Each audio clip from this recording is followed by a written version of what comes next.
السلام علیکم ورحمۃ اللہ وبرکاتہ.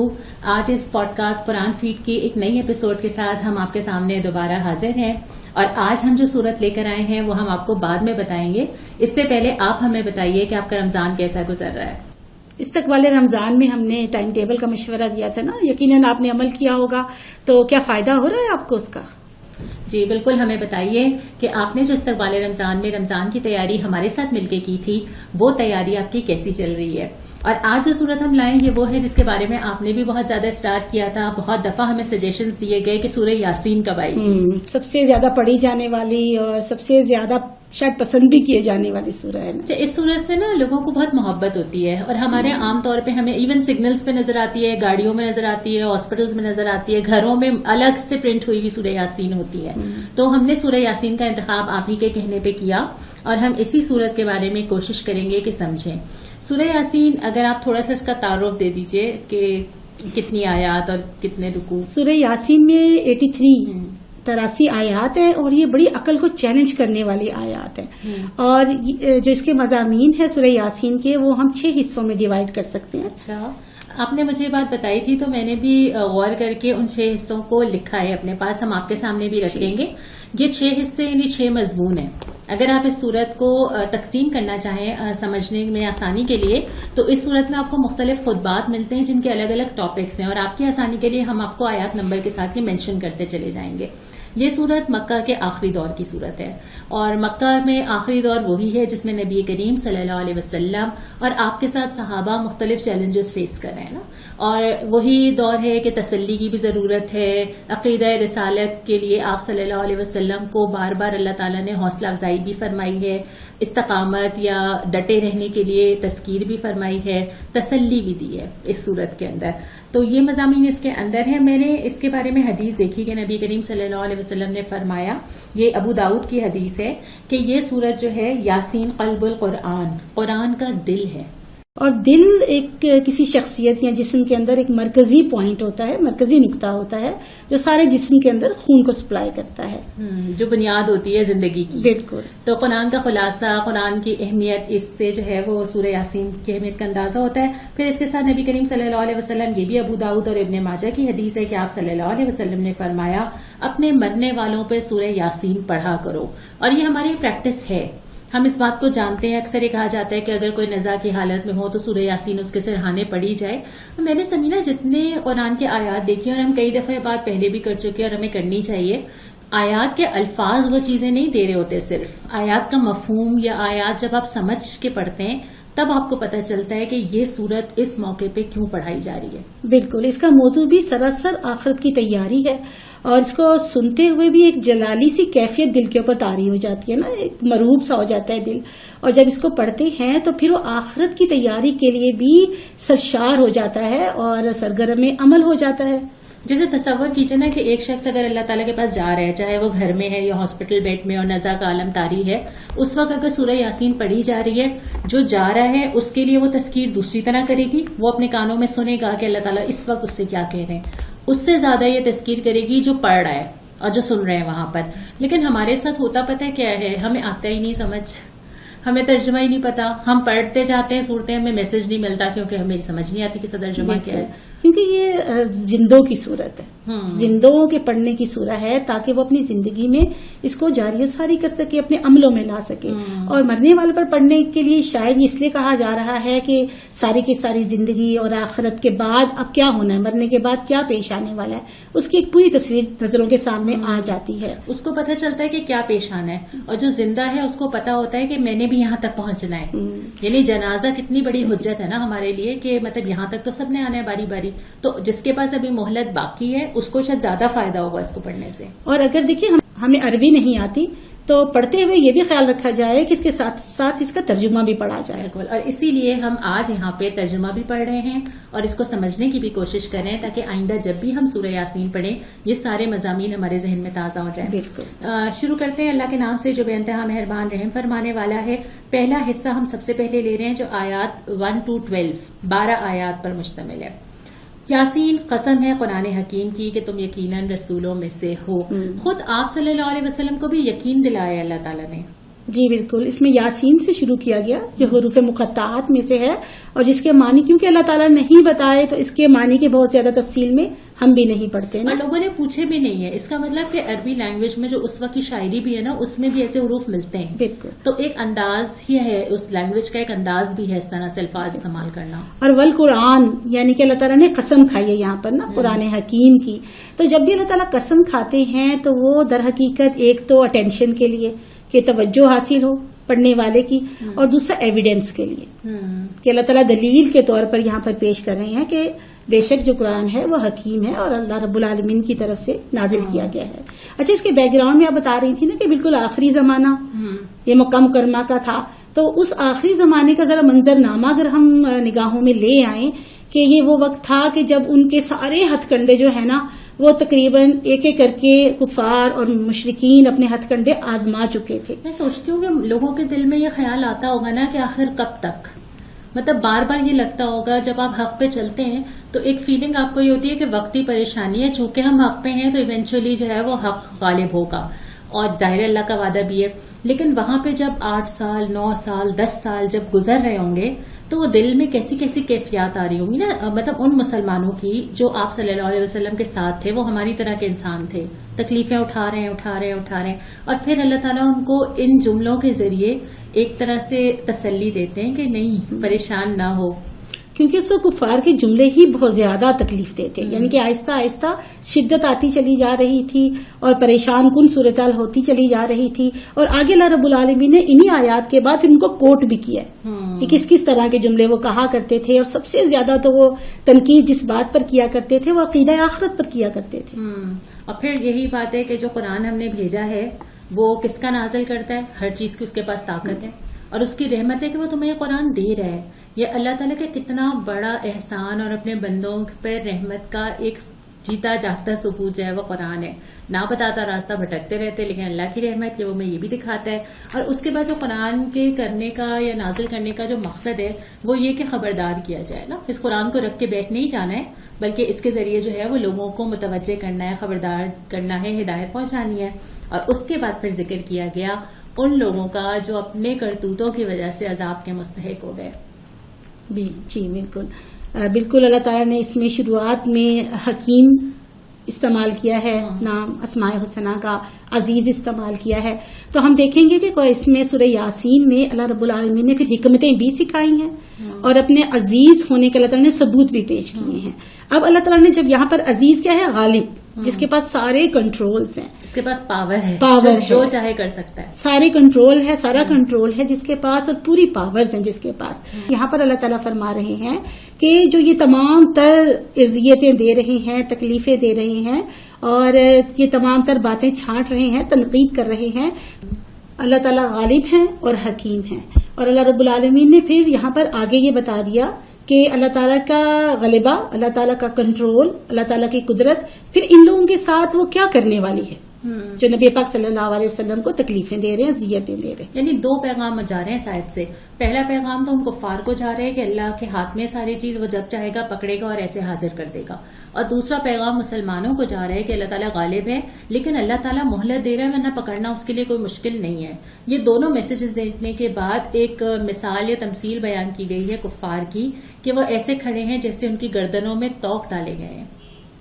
بالکل انویزیبل کالرز ہیں جیسے، اور یہ ان کو ڈالے جاتے ہیں جو مجرم ہوتے ہیں.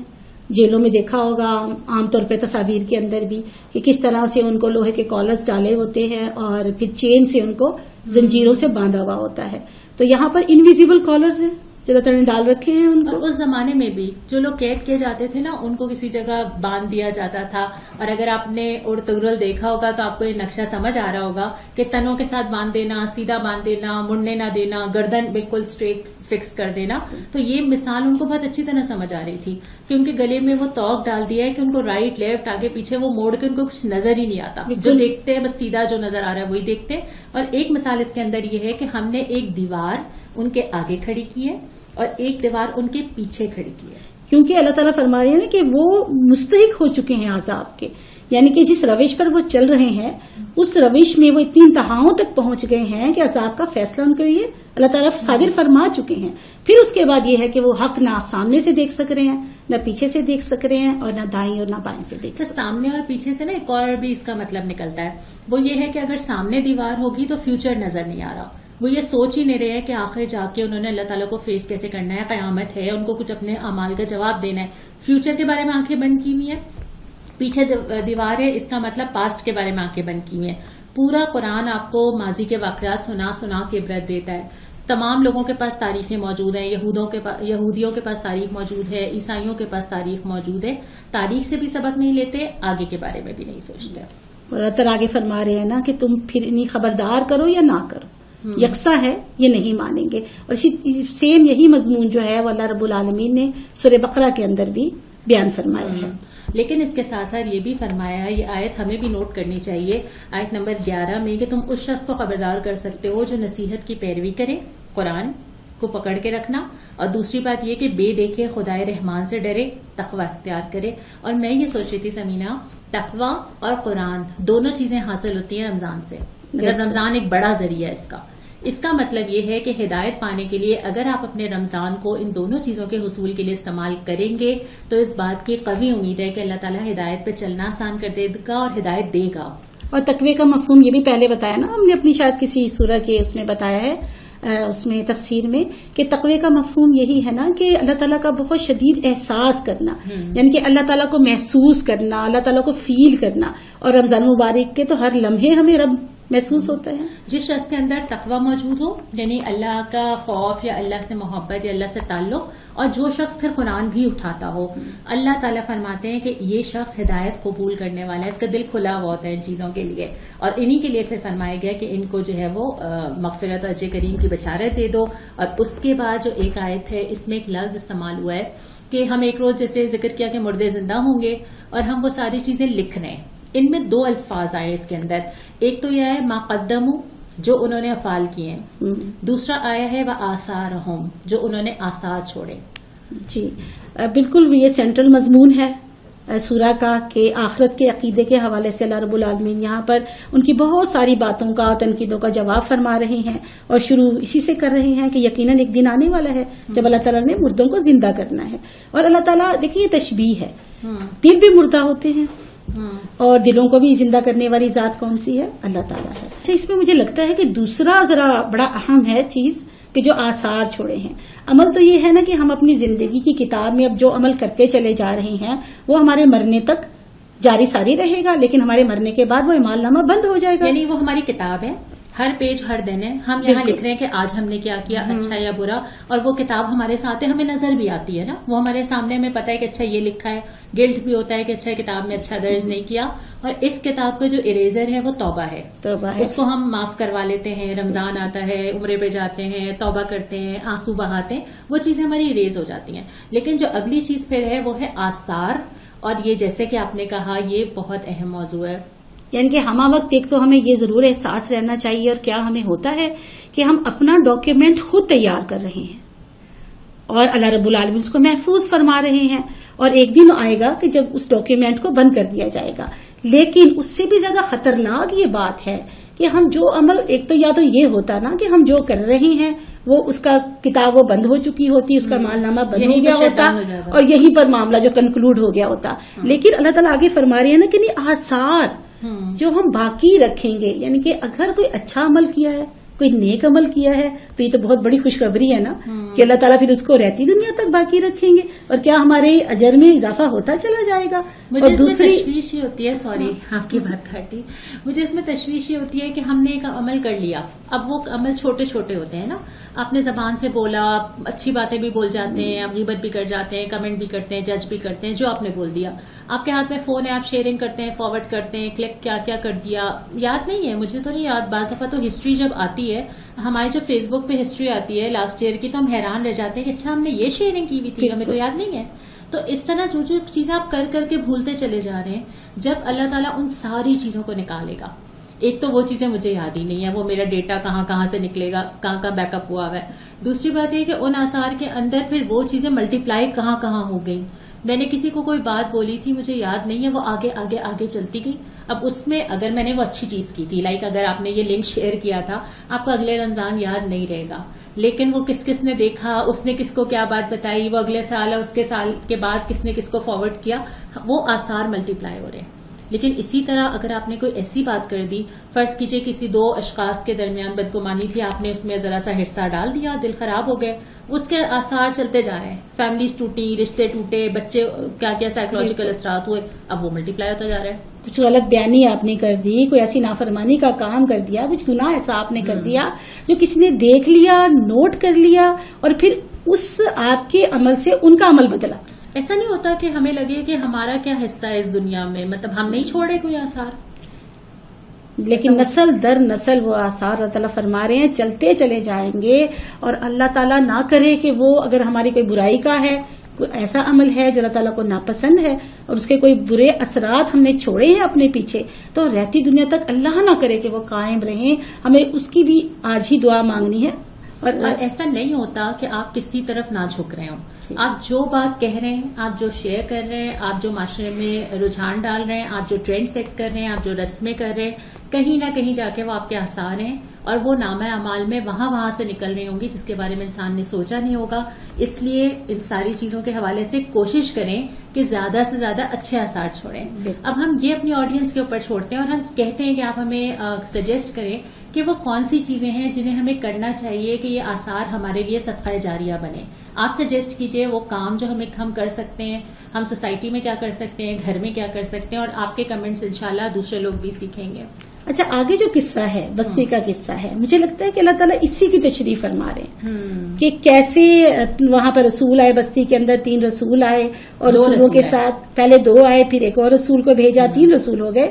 پھر انہوں نے کس طرح سے بستی کے لوگوں نے جواب دیا رسولوں کا، کس طرح سے تکذیب کی، کیا مکالمے ہوئے، اور پھر ایک جو مرد مومن آتا ہے اور اس کی جو پوری ہوئی تقریر اللہ رب العالمین یہاں پہ قرآن حکیم میں کوٹ فرماتے ہیں، اور اس کے بعد وہ جو پھر چلا جاتا ہے، سارا قصہ اس کے ساتھ ہوتا ہے. تو یہ رہتی دنیا تک چھوڑے جانے والے آثار ہیں، برائی کے بھی اور اچھائی کے بھی.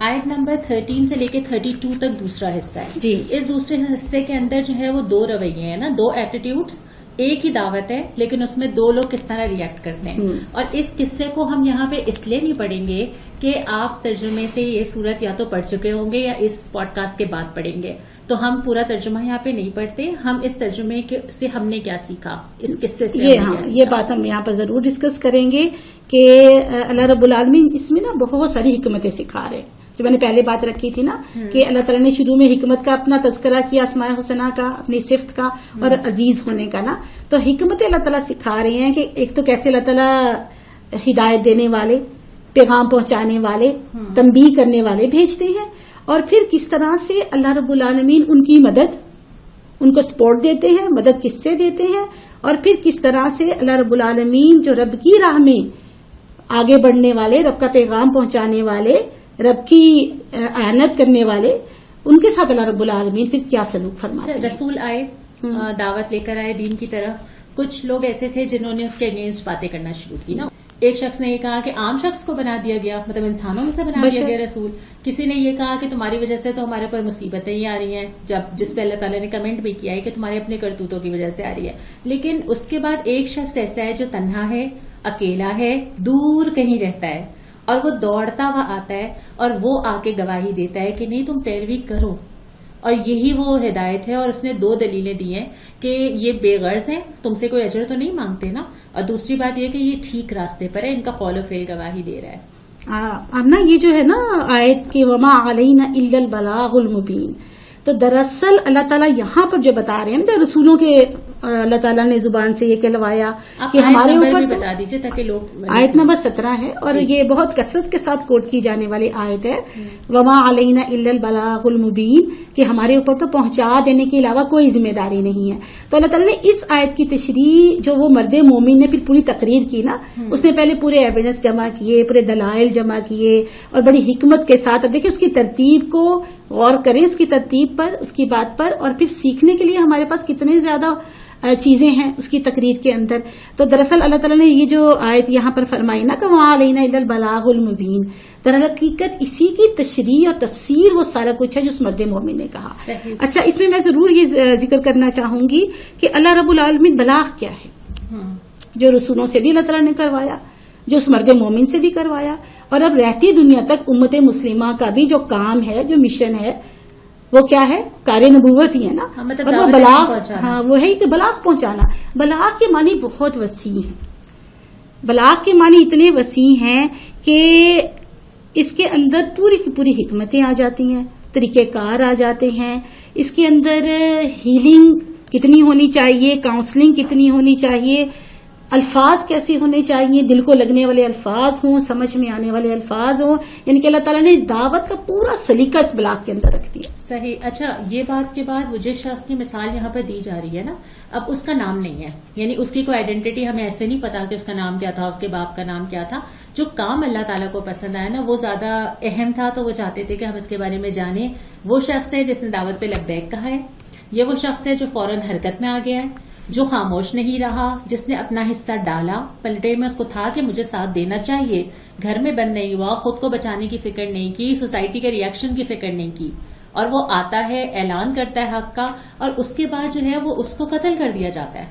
اب دنیا کے لحاظ سے تو وہ قتل کیا گیا ہے نا، کوئی کامیابی نہیں ہوئی. جیسے ہم کہیں کہ بھائی دین پہ چلا تو کیا حاصل ہوا، لیکن اس شخص نے بھی ذکر کیا اور اللہ تعالیٰ نے بھی ہمیں یہاں پہ پڑھوایا کہ اس کی مغفرت کر دی گئی، اسے باعزت لوگوں میں شامل کر دیا گیا. تو یہ ہے وہ کامیابی جو اسے ملی. اور اللہ تعالیٰ اپنے مرد مومن کے ساتھ، اپنا دعوت کا کام کرنے والے کے ساتھ اللہ تعالیٰ نے کتنا بہترین سلوک کیا، کتنا محبت بھرا سلوک کیا کہ یہاں اس کی آنکھیں بند ہوئی، اسے کوئی تکلیف کا احساس بھی نہیں یقیناً ہوا ہوگا، اور وہاں اس کی آنکھیں کھلی تو وہ جنت میں تھا.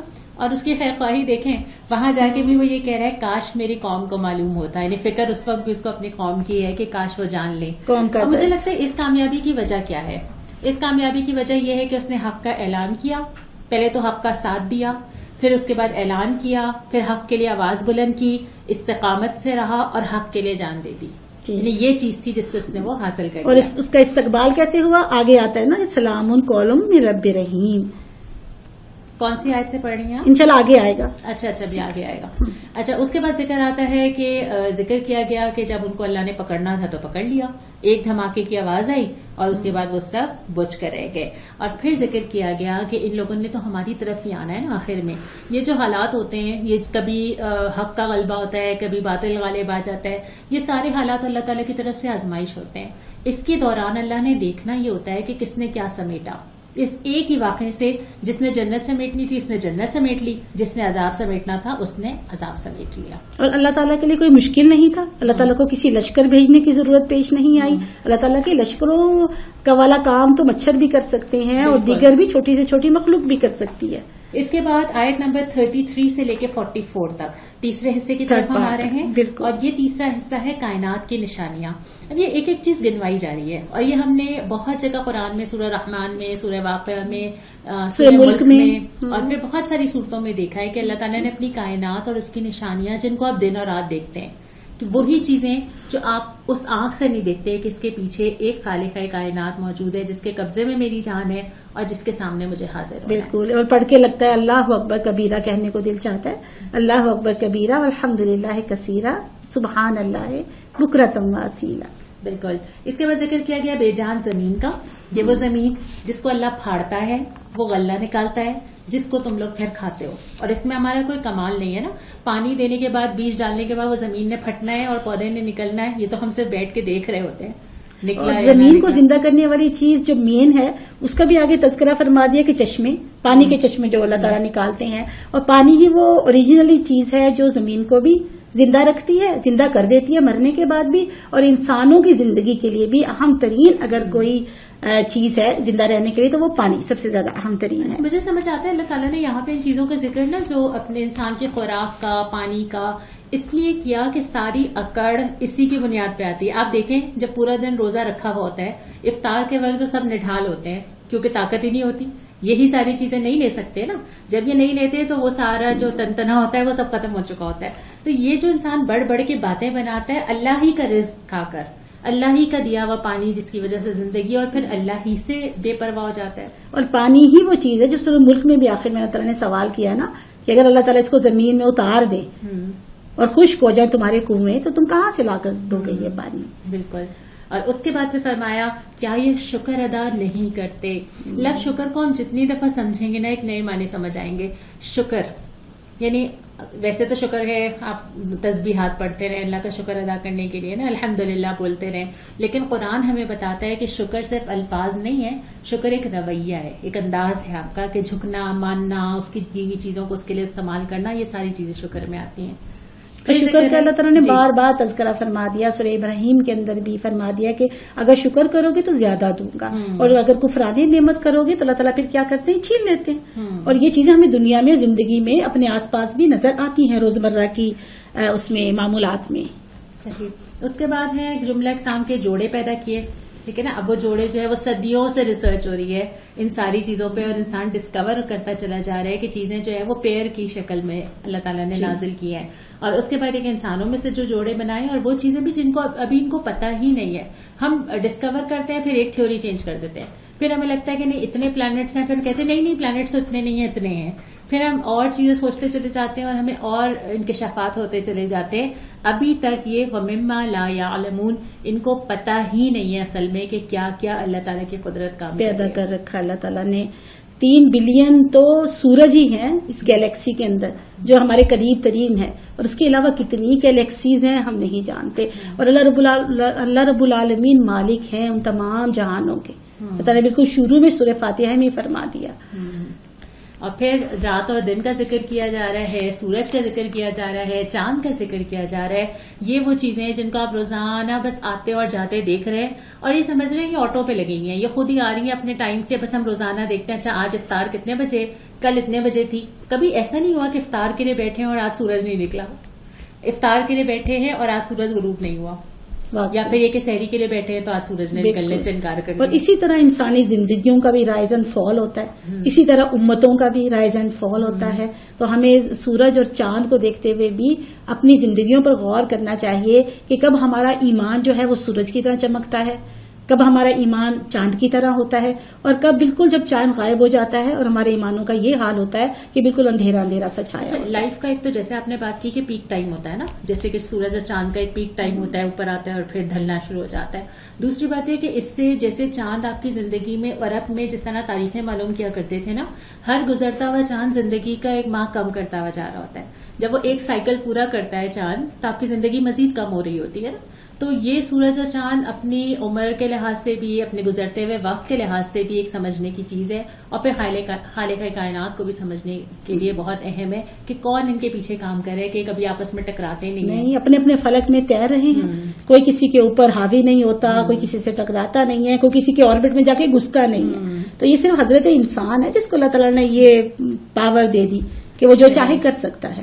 اور پھر ذکر کیا کہ ہم نے ان کی نسل کو ایک بھری ہوئی کشتی میں، یہ وہ کشتی جو حضرت نوح علیہ السلام کے ساتھ لوگوں کو بچایا گیا تھا نا، کہ اس کی طرف اشارہ کیا گیا ہے، کیونکہ اس کے بعد تو آبادی ساری ختم ہو گئی تھی، تو وہی لوگ بچائے گئے تھے جو اس کشتی میں تھے. یہ اللہ کا بڑا فضل ہے. اور پھر دوسری کشتیوں کا ذکر کیا، آپ کشتی لے لیں، جہاز لے لیں، جو بھی چیزیں آپ استعمال کرتے ہیں وہ جس طرح چلتی ہیں، جس طرح اڑتی ہیں، جس طرح سمندر پہ کی سطح پہ رہتی ہیں، ہمارے اختیار میں نہیں ہے، کوئی بھی چیز اختیار میں نہیں ہے. تو یہ ساری چیزیں اگر اللہ اپنی رحمت کا ہاتھ اٹھا لے تو ہم دیکھتے ہی ہیں کیا کیا بڑے بڑے ڈیزاسٹرز ہوتے ہیں. اور کشتی بھی اللہ تعالیٰ نے خود سکھائی حضرت نوح علیہ السلام کو، اور پہلی دفعہ یہ بنائی گئی دنیا کے اندر کشتی. اور اللہ تعالیٰ نے اس میں فیوچر سارا کا سارا سیو کر کے، ہیومینٹی کا مستقبل سیو کر کے ان افراد کو سوار کروایا. اگر ایسا نہ ہوتا اور اس طوفان میں سارے کا ساری دنیا ڈوب جاتی تو پھر آگے تو کوئی مستقبل نہ ہوتا، نہ انسانیت نہ ہوتی. تو اللہ تعالیٰ فرماتے ہیں ہم نے نسلوں کو بچا لیا. تو ایسی آیات جتنی بھی قرآن میں آئی ہیں نا، ویسے تو سمجھ آتی ہیں یقیناً، اور اللہ تعالیٰ جب تذکیر کرتا ہے دل میں اترتی بھی ہے، لیکن ہماری جنریشن نے نا یہ ہوتا ہوا دیکھ لیا. اب اللہ تعالیٰ فرما رہے ہیں کہ ہم چاہیں تو ہم یہ رحمت ہٹا لیں.